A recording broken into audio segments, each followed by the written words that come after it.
All right, so Casey and I ended the last season, just to kind of recap, with a overview of the legal documents associated with the plan. And this is a actually, a lot of our topics are hard topics to make interesting. Right.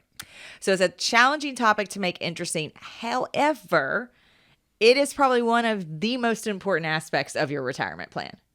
Yeah, I would probably say the most important because any question that comes up, especially like when we hire a new employee and they ask us a question, what's the first thing we always tell them? Oh, what does the plan document say? What does the plan document say? Yeah.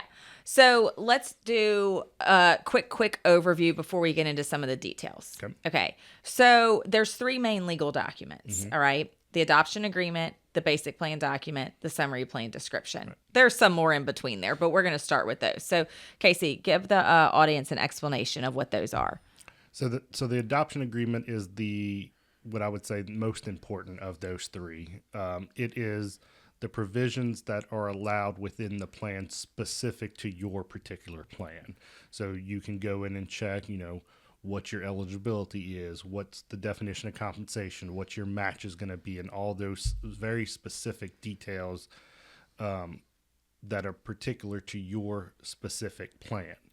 The basic plan document is kind of the background document that houses a lot of the definitions and rules and regulations that apply to all of the plans that are adopting the same adoption agreement. And we can get into that later about standardized and non-standardized. That gets really nitty gritty. That's nitty gritty. And then the summary plan description is the adoption agreement in a notice format. It's supposed to be in layman's terms that you can hand out to your participants.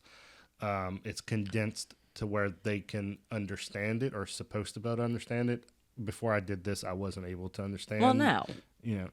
But those are the three main documents. Yeah, I always say the basic plan document is like the encyclopedia, and the summary plan description. I'm just gonna throw this out there to listeners that may or may not work in the retirement area. So financial advisors or people in the insurance benefits area where you're asked for, we ask for the adoption agreement. Mm-hmm. We'd love to get the basic plan document, but we really need to at least start with the adoption agreement.